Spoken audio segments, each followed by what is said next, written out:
Hello class 12 बच्चों, मैं सुषमा श्रीवास्तव आप लोगों को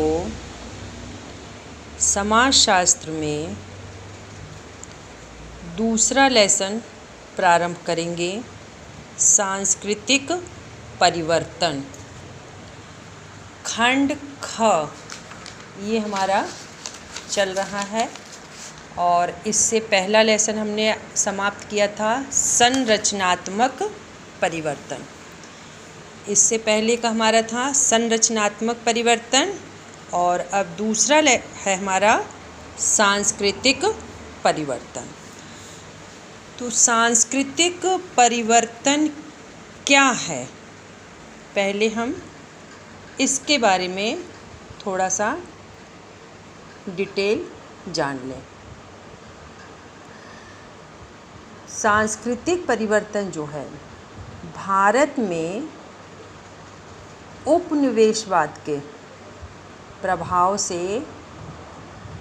भारतीय सामाजिक संरचना में अनेक परिवर्तन हुए थे और इस प्रक्रिया के अंतर्गत औद्योगिकरण, नगरीकरण, इनके जो है भारतीय जनजीवन में परिवर्तन हुआ। तो औद्योगिक संस्थानों का कार्य करना जब प्रारंभ हुआ तो कुछ लोग अपने ग्रामीण क्षेत्रों से नगरीय क्षेत्रों में स्थानांतरित होने लगे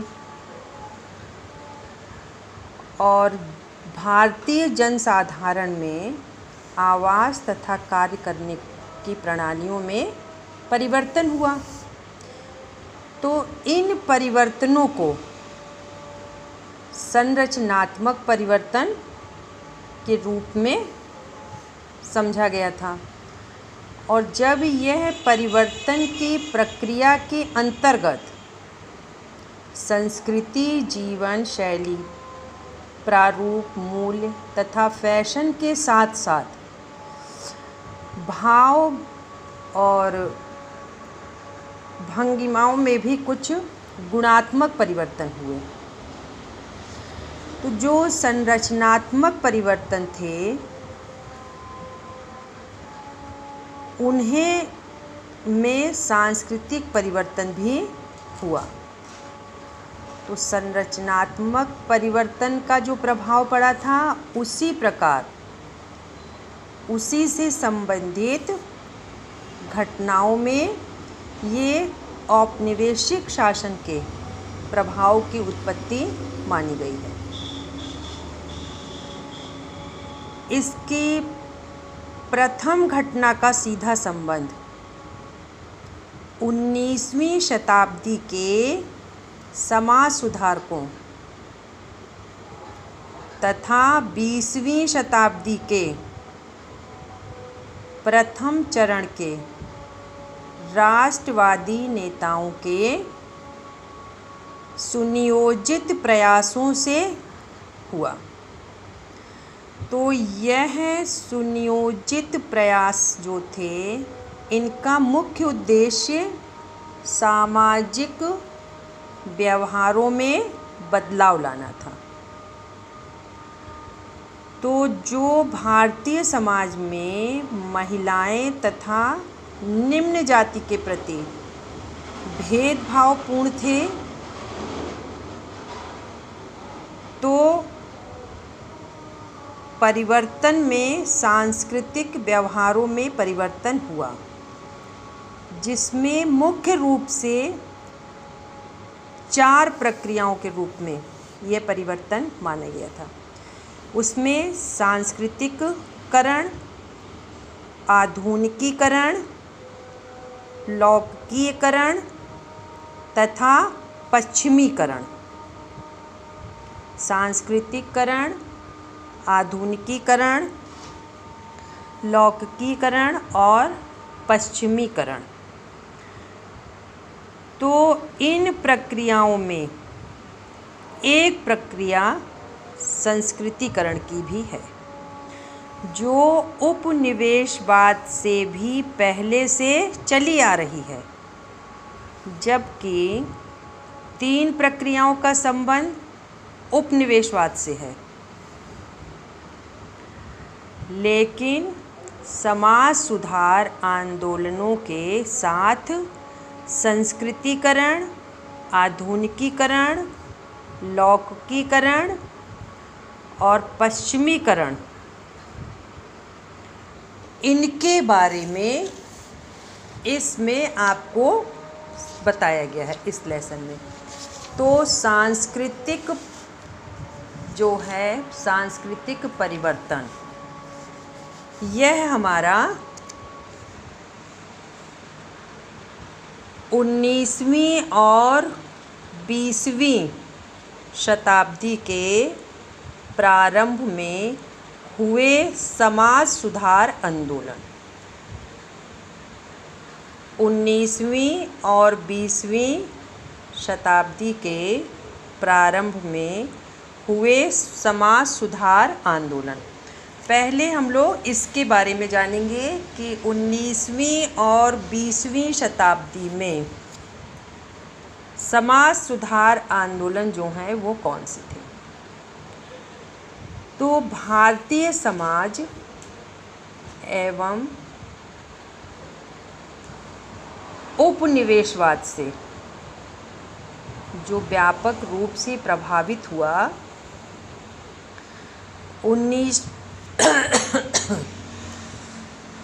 19वीं शताब्दी में भारत में विभिन्न सुधार आंदोलन हुए। भारतीय समाज में अनेक सामाजिक कुरीतियों का प्रचलन था। भारत में उपनिवेशवाद के आगमन से पूर्व भी समय समय पर भारत में सामाजिक भेदभाव को समाप्त करने के लिए प्रयास होता रहा था, लेकिन आधुनिक परिस्थितियों तथा मिश्रित विचारों से लोग तब भी जुड़े हुए थे। तो उनकी विचारधारा पश्चिमी, उदारवादी, आधुनिक विचारों तथा प्राचीन साहित्य के मिश्रित रूप का प्रतिनिधित्व कर रही थी। तो फिर औपनिवेशिक काल में घटित होने वाले समाज सुधार आंदोलन को 3 कारणों पे उस पे बल दिया गया था। तो उसमें था संचार माध्यम, संगठनों का स्वरूप और विचारों की प्रकृति। तो संचार के विभिन्न माध्यमों को जो है तीव्र गति प्राप्त हो गई थी, जैसे प्रिंटिंग प्रेस था, टेलीग्राफ था, माइक्रोफोन था, रेल था, पानी था, ये कई तरह के इसमें आवागमन की सुविधाएं थीं, ये सब योगदान उसमें हुआ। तो इन सभी कारकों में नई सोच के विचारों में तेजी से इसका प्रसार हुआ, और जब तेजी से इसका प्रसार हुआ तो उससे जो जो उपलब्ध हुए, जिनका परिणाम गठित समाज सुधार आंदोलन पे हुआ। तो कौन, फिर इसमें पहला देखिए कि इसमें और क्या किया गया था। संचार सुविधा उपलब्ध होने के कारण पंजाब तथा बंगाल के समाज सुधारकों का संपर्क मद्रास तथा महाराष्ट्र के समाज सुधारकों से होने लगा। तो बंगाल में केशव चंद्र सेन ने केशव चंद्र सेन ने 1864 में मद्रास की यात्रा की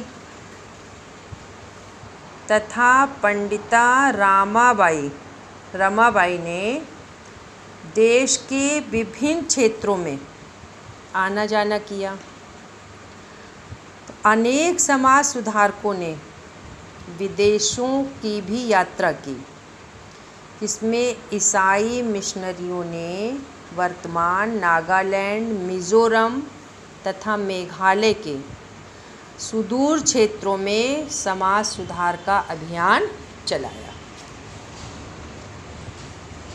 फिर जो थे छापे खाने तथा मुद्रण सुविधा के कारण विभिन्न समाज सुधारकों ने अपने विचारों का व्यापक प्रसार किया। इसमें ब्रह्म समाज, आर्य समाज, अंजुमन ए ख्वातीन ए इस्लाम, इन संगठनों ने अखबारों, पत्र पत्रिकाओं इसके माध्यम से जन संचार माध्यम से समाज सुधार के सफल प्रयास किए। तो समाज सुधारकों ने विभिन्न भाषाओं में अनुवाद करके देश के विभिन्न भागों में इन सबको पहुंचाया। तो इस काल में समाज सुधारक के जो प्रमुख मुद्दे थे उनमें से उदारवाद तथा स्वतंत्रता, परिवार रचना, विवाह, यह इन संबंधित मान्यताओं पर विचार किया गया। फिर उसके बाद परंपरा एवं संस्कृति के प्रति जागरूकता को महत्व दिया गया। तो शिक्षा जो है, शिक्षा की आवश्यकता पर भी महत्व देने लगे लोग। तो उससे क्या हुआ कि प्राचीन विरासत को बचाकर रखने के साथ ही राष्ट्र को आधुनिकता के साथ जोड़ना भी आवश्यक हो गया। महिलाओं की शिक्षा के प्रति भी ध्यान दिया जाने लगा। तो जो ये समाज सुधार ज्योतिबा फूले ने पुणे में महिलाओं के लिए पहला विद्यालय स्थापित किया। ध्यान से सुनिएगा कि महिलाओं के लिए ज्योतिबा फूले ने पुणे में पहला विश्वविद्यालय स्थापित किया। इस काल में विभिन्न विचारकों के बीच आधुनिकता तथा परंपरा को लेकर बहुत से विवाद भी हुए। तो जब इसमें विवाद हुए तो समाज सुधारक के प्रयास जो हिंदू धर्म से संबंधित नहीं थे, उस समय का भारतीय मुस्लिम समाज भी जागरूक हो गया। तो मुस्लिम समाज सुधारकों ने अपने समाज में व्याप्त पर्दा प्रथा तथा बहुविवाह प्रचलन को मुख्य मुद्दा बनाया। तो उसमें जहां आरा शाहनवास ने जो प्रयास किए, उन्होंने मुस्लिम समाज में बहुविवाह प्रचलन के विरुद्ध तैयार किए गए प्रस्ताव पर उस समय की उर्दू भाषा की पत्र पत्रिकाओं में बहस का मुद्दा बना गया। पंजाब से प्रकाशित होने वाली मुख्य महिला पत्रिका, वह मुख्य महिला पत्रिका क्या थी? तहसीबा ए निस्वान तहसीबा ए निस्बान। इस महिला पत्रिका ने बहुविवाह का खुलकर विरोध किया। तो इनमें जो है इनका खुलकर विरोध किया और इसी प्रकार की बहस उस काल के समाज सुधारक संबंधी मुद्दों में थी। तो जब ब्रह्म समाज ने सती प्रथा का खुलकर विरोध किया, तब हिंदू समाज के कुछ रूढ़वादी वर्गों ने ब्रह्म समाज के प्रस्ताव का विरोध किया। तो इन वर्गों में ब्रिटिश सरकार के प्रमुख एक याचिका भेजी गई। समाज सुधारकों को हिंदू धर्म ग्रंथों की व्याख्या का कोई अधिकार नहीं था कि वो उस पर कोई टीका टिप्पणी करें।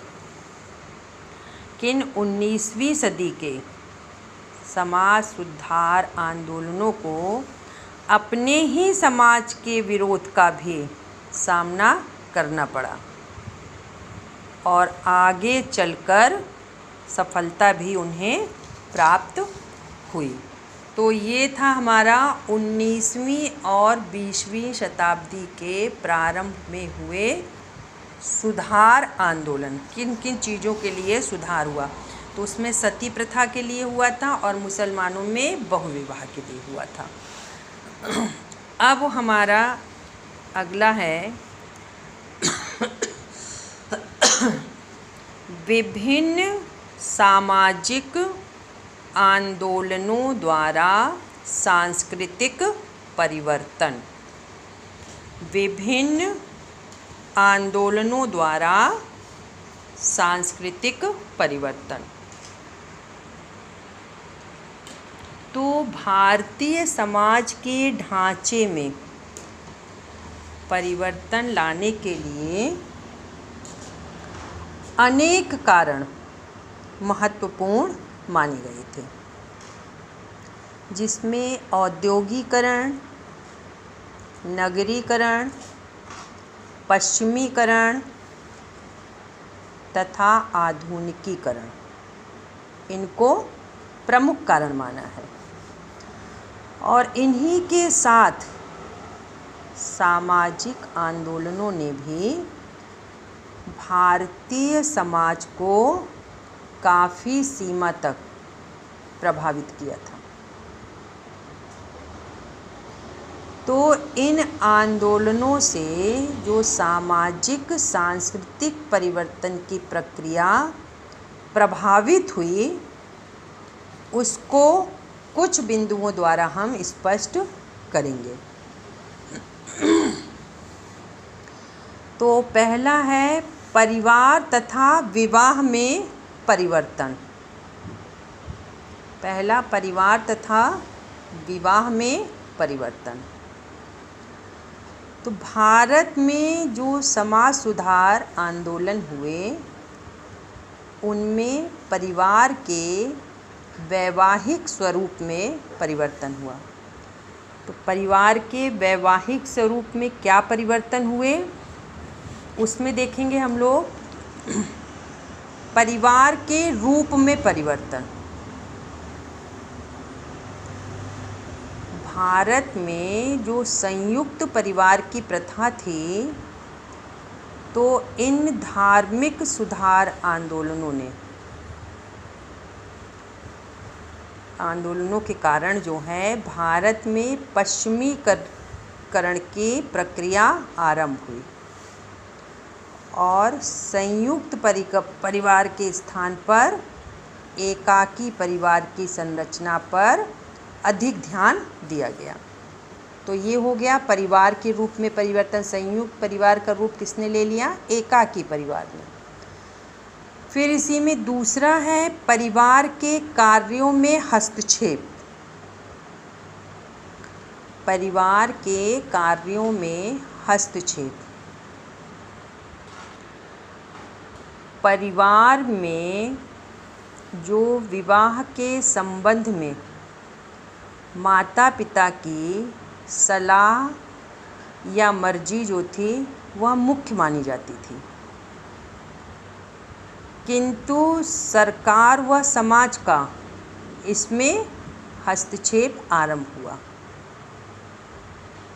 परिवार एवं विवाह संबंधी अधिनियम बना दिए गए। फिर तीसरा है विधवा पुनर्विवाह। विधवा पुनर्विवाह जो था, यह परिवार में विधवाओं का जीवन क्या होता था, अत्यंत दुखद होता था। किंतु इन आंदोलनों द्वारा विधवा को पुनर्विवाह की अनुमति प्रदान करके उसे नागरिकीय जीवन से, जो नरकपूर्ण जीवन था परिवार में, उससे निकाल दिया गया और धीरे धीरे हिंदुओं में विधवा पुनर्विवाह का प्रचलन होने लगा। फिर अगला है बाल विवाह विरोध। तो इन समाज सुधार आंदोलनों के परिणाम स्वरूप बाल विवाह के विरुद्ध लोकमत बन गया और नगरों में बड़ी आयु में विवाह करने की प्रवृत्ति बढ़ गई। फिर है सती प्रथा की समाप्ति। सती प्रथा हिंदू समाज में प्रमुख कुरीति थी। पति के मरने के बाद पत्नी को उसके शव के साथ जीवित जला दिया जाता था, जिसे सती प्रथा कहते थे। तो इन धर्म सुधार आंदोलनों के कारण सती प्रथा क्या हो गया, बंद कर दिया गया। फिर अगला एक विवाह प्रचलन। भारत में बहुविवाह की प्रथा थी, किंतु इन सुधार आंदोलनों ने हिंदू विवाह अधिनियम 1955 के लागू होने के बाद समाज में एक विवाही परिवार का प्रचलन प्रारंभ हुआ। फिर संयुक्त परिवार का लोप। संयुक्त परिवारों के टूटने के कारण से व्यक्तिवाद तथा भौतिकवाद की भावना ने जोर पकड़ा और पारविकता का महत्व जो है वह कम होने लगा। तो जब उसने संयुक्त परिवार का धीरे धीरे नगरीकरण और औद्योगिकरण की वजह से संयुक्त परिवार का भी लोप होना प्रारंभ हो गया था। तो ये हमने अभी देखा था, हमारा था मेन हेडिंग था हमारा विभिन्न सामाजिक आंदोलनों द्वारा सांस्कृतिक परिवर्तन। तो इसमें पहला हमारा था परिवार तथा विवाह में परिवर्तन। तो परिवार तथा विवाह में परिवर्तन में कुछ बिंदुओं पे प्रकाश डाला गया, जैसे परिवार के रूप में परिवर्तन, दूसरा परिवार के कार्यों में हस्तक्षेप, तीसरा विधवा पुनर्विवाह, चौथा बाल विवाह विरोध, पांचवा सती प्रथा की समाप्ति, छठा एक विवाह का प्रचलन और सातवां संयुक्त परिवार का लोप। ये इसके अंतर्गत कुछ बिंदुओं पर प्रकाश पड़ा। और इसी में अब दूसरा है हमारा ग्रामीण समाज में परिवर्तन। दूसरा हमारा है ग्रामीण समाज में परिवर्तन। तो ग्रामीण समाज में संयुक्त परिवार प्रथा का प्रचलन था, किंतु अब यहाँ पर क्या हुआ, एकाकी परिवार प्रचलित होने लगे। तो ग्रामीण समाज में शिक्षा का प्रसार हुआ और व्यक्ति संकीर्ण विचारों को त्याग कर व्यापक विचारों को ग्रहण करने लगा। तो धर्म के क्षेत्र में तर्क की प्रधानता हो गई। तो ये जो सामाजिक आंदोलन के परिणाम हुए भारतीय ग्रामीण समाज में, उनमें से कुछ बिंदुओं को देखते हैं। जैसे अंधविश्वास कम हुआ, क्योंकि वैज्ञानिक पद्धति चालू हो गई, लगने लगी, तो अंधविश्वास कम। शिक्षा का प्रसार हुआ। शिक्षा का प्रसार, जैसे गांव में महिलाओं लड़कियों को पढ़ने नहीं दिया जाता था, लेकिन इस परिवर्तन से शिक्षा जो है उसका प्रसार हुआ। फिर जातीय दूरी कम हुई तथा अंतरजातीय विवाहों को प्रोत्साहन मिला और संयुक्त परिवारों का विघटन हुआ, एकाकी परिवारों की संख्या बढ़ी। तो ये तो हो गया ग्रामीण समाज में परिवर्तन। फिर तीसरा है जाति व्यवस्था में परिवर्तन। जाति व्यवस्था में परिवर्तन। तो जाति व्यवस्था में भी समाज सुधार आंदोलन में जो परिवर्तन हुए उसके कुछ बिंदुओं को देखिए। जैसे पहला है सामाजिक कुरीतियों का अंत। तो सामाजिक कुरीति क्या थी? बाल विवाह, विधवा विवाह, सती प्रथा, ये सब चीज़ें क्या हो गई, इनमें परिवर्तन हो गया था। फिर दूसरा है जातीय भेदभाव की कमी। जातीय भेदभाव जो समाज सुधार आंदोलन थे, इसमें जाति प्रथा के ये विरुद्ध थे। तो इसमें समानता पर क्या हुआ, बल दिया गया और जाति दूरियां कम करने का प्रयास किया गया, क्योंकि आधुनिकीकरण में सभी जाति के लोग एक साथ काम करने लगे थे। फिर तीसरा है अंतरजातीय विवाह की व्यवस्था। तो अंतरजातीय विवाह जो है, पहले व्यक्ति दूसरी जात के व्यक्तियों के साथ विवाह संबंध स्थापित नहीं करते थे, लेकिन जातीय संकीर्णता कम होने लगी, जिससे सामाजिक अधिनियमों के पारित हो जाने से जाति के नियम जो हैं वह शिथिल होने लगे। एक साथ खाने पीने में भी लोग साथ खाने पीने लगे, जिससे अंतर जातीय विवाहों को प्रोत्साहन मिला। अब चौथा है इसमें समाज कल्याण के क्षेत्र में परिवर्तन।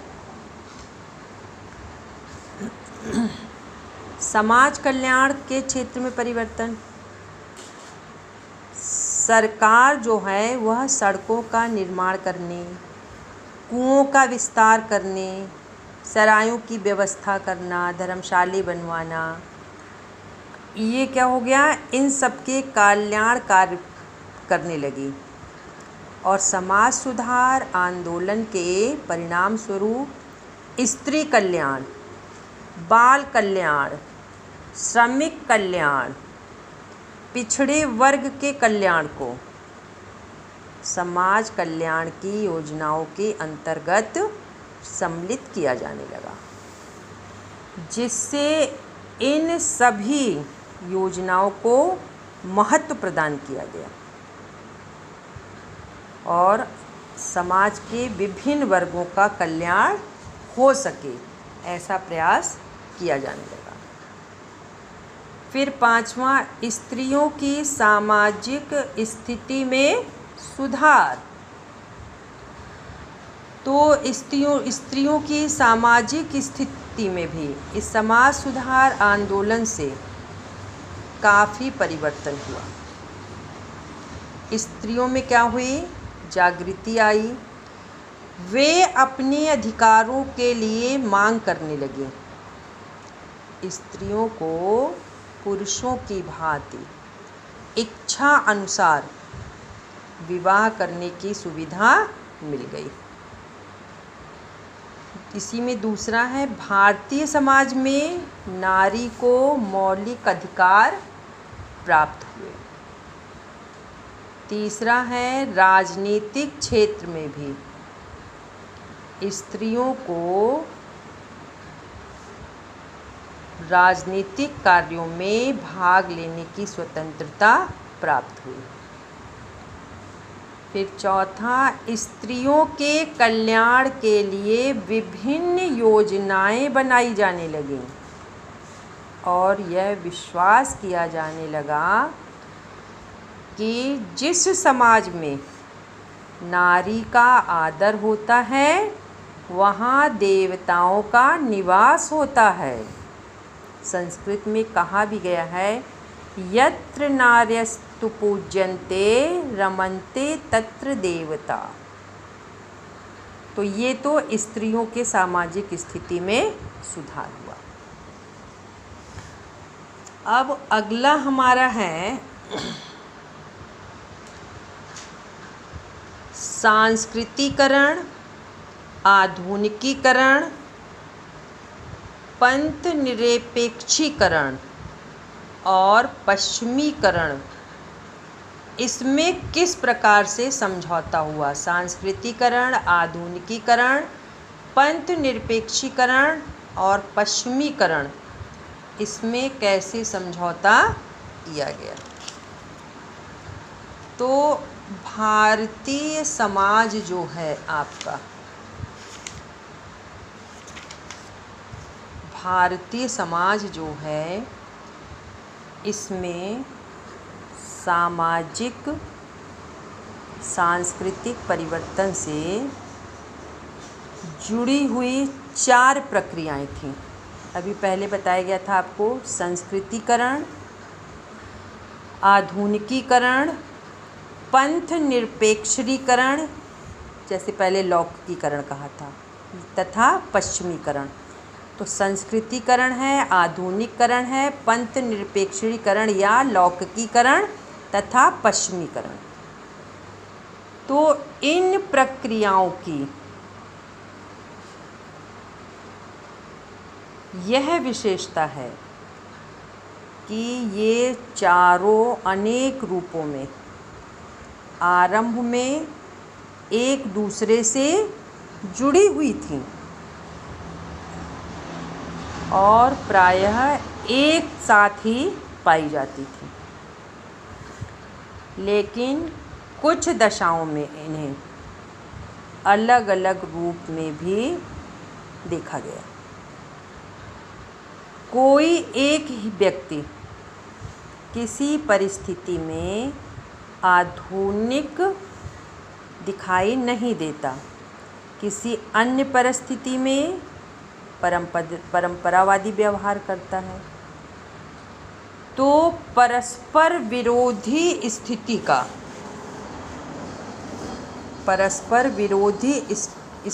का यह जो है औपनिवेशिक काल में विकसित हुई।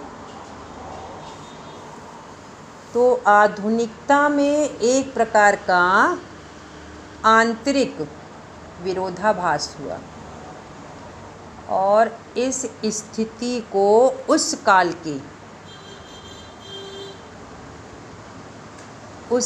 की जो है परिवर्तन के रूप में माना गया। पश्चिमी शिक्षा के प्रसार से हमारे समाज में एक नए मध्य वर्ग का उद्भव हुआ था। शिक्षित वर्ग ने अनेक पाश्चात्य विद्वानों के साहित्यों का क्या किया, अध्ययन किया और उनके उदार प्रजातंत्र की अवधारणा को समझने लगे। तो इस जागरूकता के परिणाम से पाश्चात्य शिक्षा प्राप्त भारतीयों का रुझान व उदारता प्रगतिशील के प्रति होने लगा। तो उन्होंने समाज को भी इस दिशा में बढ़ने के लिए प्रेरित करना प्रारंभ किया और साथ ही साथ शिक्षित वर्ग में औपचारिक शासन से भी आहत किया। तो अनेक रूपों में भारतीय स्वाभिमान को क्या हुई, ठेस पहुंची। तो इस स्थिति में पाश्चात्य शिक्षा प्राप्त मध्यम वर्ग के भारतीयों ने भारतीय पारंपरिक ज्ञान तथा मेधा के प्रति गर्व का अनुभव किया और उसका प्रबल समर्थन भी किया। तो इसका क्या हुआ, इसका प्रभाव जो है इसमें परस्पर विरोधी दशाओं को 19वीं सदी के समाज सुधार आंदोलन में दिखाई दिया। तो संस्कृतिकरण और परंपरा दोनों का क्या हुआ, अस्तित्व सजीव रहा। मनुष्य अपने जीवन में इन दोनों को क्या करता है, सीखता भी है तथा उनमें परिवर्तन भी लाता है। समय समय पर परंपरा तथा संस्कृति में बदलाव होता गया। तो यह परिवर्तनों का समय समय पर वेशभूषाओं में भी परिवर्तन होने लगा। हमारा समाज जो संरचनात्मक तथा सांस्कृतिक विविधता थी, इसमें इसी विविधता के कारण हमारे समाज में विभिन्न समूह सांस्कृतिक परिवर्तन की प्रक्रियाओं को आधुनिकीकरण, पंथ निरपेक्षीकरण तथा पश्चिमीकरण की प्रक्रियाओं में भिन्न भिन्न रूपों में यह प्रभावित हो गए। किसी समूह पर कोई प्रभाव न हो तो इन विविधताओं का भी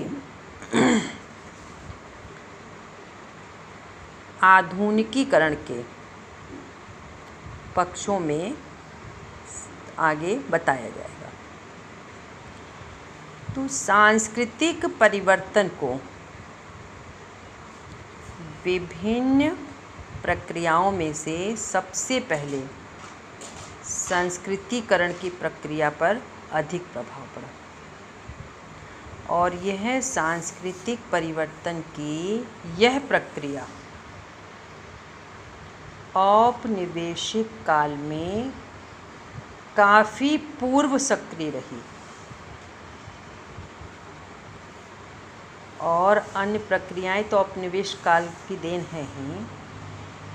तो कुछ लोग जो पश्चिमी शिक्षा प्राप्त थे उनका दृष्टिकोण जो था जातीय एवं धार्मिक परिधि से बाहर नहीं निकल पा रहा था। जाति एवं धर्म का पूर्वाग्रही दृष्टिकोण उनके सभी कार्यों को प्रभावित करता था। भारत में जातिवाद एवं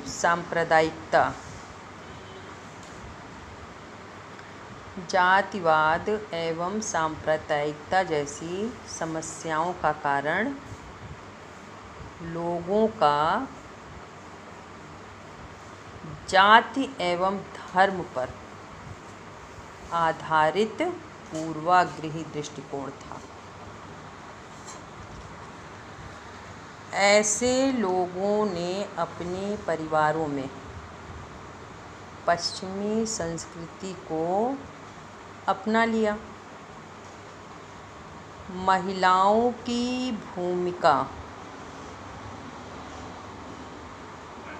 ये जो है अनेक लोगों ने इस पे विचार जो है दिए अपने,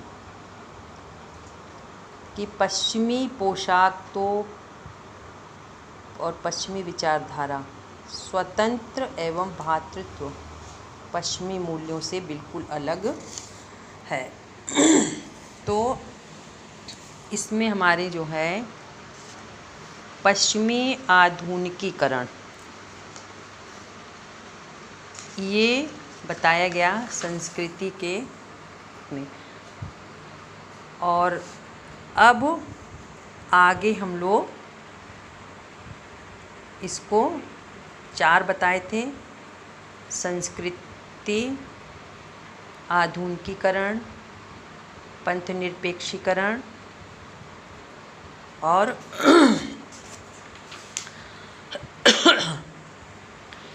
इन चारों जो आप लोगों को बताए गए थे, सांस्कृतिकरण, आधुनिकीकरण, पंथनिरपेक्षीकरण और पश्चिमीकरण। तो ये इतना आज हम लोगों ने बच्चों इतना पढ़ लिया है, जिसमें हमारा था पहले इसका हमने परिचय पढ़ लिया है, सांस्कृतिक परिवर्तन का आप लोगों को परिचय बताया। फिर उसके बाद हमने 19वीं और 20वीं शताब्दी के प्रारंभ में हुए समाज सुधार आंदोलन, इनके बारे में बताया गया। फिर हमारा था विभिन्न सामाजिक आंदोलनों द्वारा सांस्कृतिक परिवर्तन। तो इसमें सबसे पहला पॉइंट था हमारा परिवार तथा विवाह में परिवर्तन। और परिवार तथा विवाह के परिवर्तन में कुछ बिंदुओं पर हमने आपको बताया, कुछ बिंदु इसमें, जैसे परिवार के रूप में परिवर्तन। दूसरा था परिवार के कार्यों में हस्तक्षेप। तीसरा था विधवा पुनर्विवाह। चौथा था बाल विवाह विरोध। पांचवा था सती प्रथा की समाप्ति। छठवां था एक विवाह का प्रचलन। और सातवां था संयुक्त परिवार का लोप। तो ये तो पहला था। दूसरा था हमारा ग्रामीण समाज में परिवर्तन। तो ग्रामीण समाज में परिवर्तन में हमने, तो उसमें क्या परिवर्तन था, अंधविश्वास कम हुआ। दूसरा था शिक्षा का प्रसार हुआ। और तीसरा था जातीय दूरियां कम हुई तथा अंतरजातीय विवाहों को प्रोत्साहन मिला। और चौथा था संयुक्त परिवारों का विघटन हुआ, एकाकी परिवारों की संख्या बढ़ी। फिर तीसरा था जाति व्यवस्था में परिवर्तन। तो जाति व्यवस्था में परिवर्तन के भी कुछ बिंदु पर हमने प्रकाश डाला। जैसे पहला था सामाजिक कुरीतियों का अंत। दूसरा था जातीय भेदभाव की कमी। और तीसरा था अंतरजातीय विवाह की व्यवस्था। फिर चौथा हमारा था इसमें समाज कल्याण के क्षेत्र में परिवर्तन। और पांचवा था स्त्रियों की सामाजिक स्थिति में सुधार। तो स्त्रियों की सामाजिक स्थिति में भी सुधार के बारे में आपको बता दिया है। फिर इसका आज का लास्ट पॉइंट था संस्कृतिकरण, आधुनिकीकरण, पंथ निरपेक्षीकरण और पश्चिमीकरण जो है इसके बारे में। तो इसके बारे में आपको इसकी भूमिका हमने आज बता दी है। अब अगला टॉपिक जो हमारा रहेगा वह रहेगा सामाजिक परिवर्तन के विभिन्न प्रकार। तो विभिन्न प्रकार में 4 बताए हुए हैं आपको हमने। तो उन चारों में से जो पहला संस्कृतिकरण है, तो आगे हम लोग फिर उसको संस्कृतिकरण के बारे में समझेंगे। तो ये इतना बेटा अपनी कॉपी पे आप लोग नोट्स के रूप में लिख लीजिएगा, और लेसन जब समाप्त होता है तो क्वेश्चन आंसर आप लोगों को बताते हैं। इतना ही आज के लिए, बहुत है, धन्यवाद।